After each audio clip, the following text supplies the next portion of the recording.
Exposure is, for one, honestly, an anomaly. Anybody knows what anomaly is, or if you don't, I have extremely high highs and extreme low lows.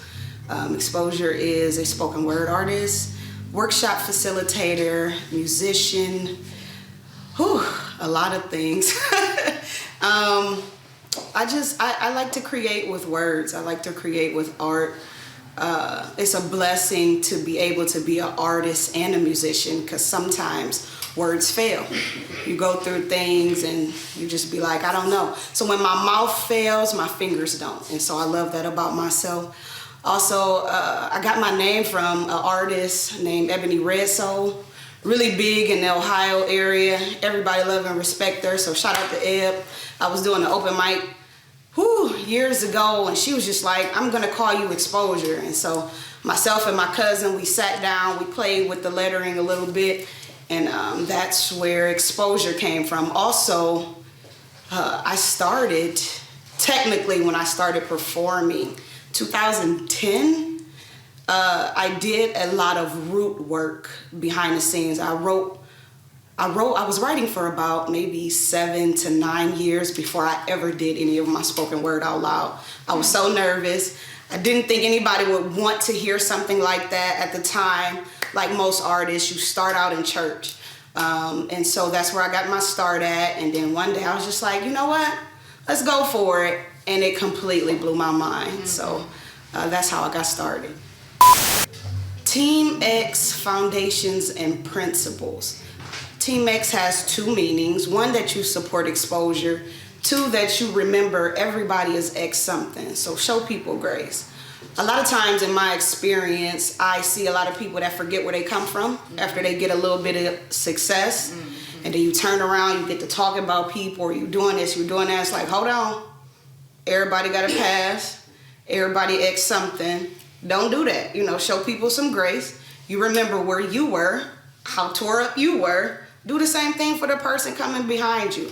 And so I'm really big on grace and grit and grind and courage and a pen and passion and pain, because all those things make up for what exposure really is and what she talks about. I'm very big on substance.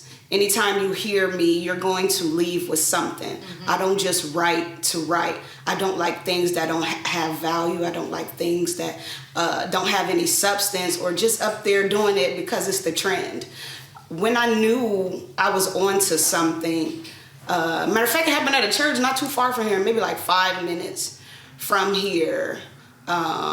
It was a different art form at the time. The church had never, to my knowledge, had something like that in the city of Akron.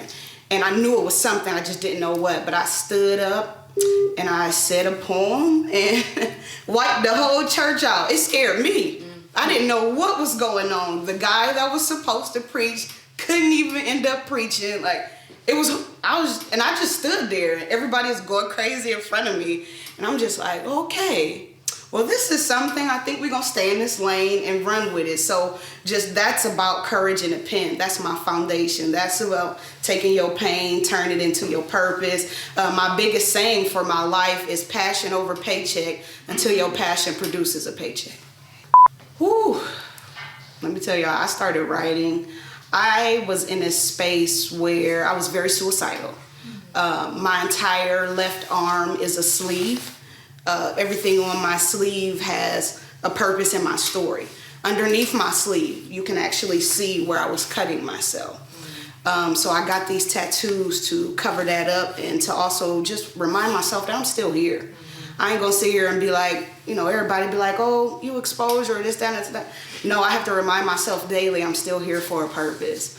So I started writing because I was in very deep pain, and I did not have any other outlet I felt at the time. At the time, I was already playing drums, but I didn't feel like that was enough. I had very terrible communication skills due to a lot of trauma and everything growing up. So I made a deal with my mom, and she was like, if these oil pastels don't come off my wall, me and you gon' have it out. So back then it was common. I did a little few words, it got the comment, you feel what I'm saying? It came off, it was a wrap. So I'm upset I didn't get to take a picture of my room, because that probably would have been an album cover later on in life, but they tore that house down on roof. But my entire room, my ceilings, my walls, everything was covered in oil pastel. So I started writing because I needed an outlet. I needed something positive to do with how I was feeling. So that's my start. My strength, one of my strengths, I will say, is my ability to be relatable. I'm very cross-cultural, whether it's church, community, state, LGBTQ, whatever. I've been in spaces now that typical poets don't really go into, and it's blown my mind. Going to speak at hospitals, I work with the Hall of Fame, I work with Omari Hardwick's Blue Apple Poetry Network, I work with Akron Public Schools, charter schools, prisons. I'm like everywhere, and it's blowing my mind because I'm able to stay relatable. I always tell my story. You could tell the same story 1,000 different ways, and that's how I do it. Same story, same principles. So that has helped me become very successful in facilitating workshops. Journaling, writing is therapeutic. Try it. You feel me? Like, instead of cussing somebody out, going to do something that you know you don't really want to do because you're in your feelings, sit down, grab some paper, grab a pen, thug it out that way. And then if you still need something to do after that, then call me. You feel me? Like, we could go somewhere, but my ability to remain relatable throughout everything, throughout any culture, I always tell myself, truth has no color. It has no demographic. It has no age. It doesn't have any of that. So if you could speak truth to any demographic, to any culture, you'll be cross-cultural. So my ability to remain relatable, that's what works. Okay. These last 3 years of my life, baby, when I tell you I'm coming, I'm coming. I'm coming. I have so much to talk about that I don't want to give it away in this. But if you listen to any of my music, you will always hear my journey, my story. What I'm really big on learning right now is the difference between journeys and destinations, right? So a journey is where the story is built. A destination is where the story is told. And so I'm headed towards a destination. But I also know destinations mean the beginning of a new journey as well. So people are so quick to get to an end goal, not realizing that end goal is the beginning of the next goal. And so right now in my season, I'm at a place called rest, and rest is obedience too. And if you don't rest, that's delayed disobedience, which is still disobedience. Mm-hmm. Like, you can rest. I'm 32.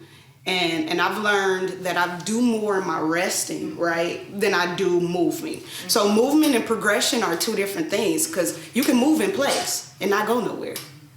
But if you progress, then you're moving forward. So there is a double-sided live album on the way. There are poetry books on the way. There's just a regular book on the way. I have to give myself grace for the things I didn't know growing up. So the business side of things, my family doesn't really have someone I can go to, right, to learn business, things like that. I can't go to my father. Not ashamed. My father is on cocaine to this day. It's okay. It helps me create, right? I wrote something called Daddy Issues. I also wrote something called, Sweet Syringes, dealing with his addiction. So it just helps me get through things. You know, my mom has been having pseudo seizures since I was about 12. I had to learn how to drive when I was 12, you know, so it's just a lot of things that I can't go and ask people about, because no shade, but they don't know, you know, so you have to give yourself grace for those things. So we got some merch coming. We got the business side of things coming, and more traveling next year. I've been blessed to reach different states, and work doesn't feel like work. It feels like a vacation. Because I'm up there doing what I love to do, and I never take that for granted. I hear a lot of people say, oh, I have to do this or I have to do that. and you forget it's a privilege. You don't have to do anything. You get to do it. There are a lot of people who want to do it and cannot get to do it.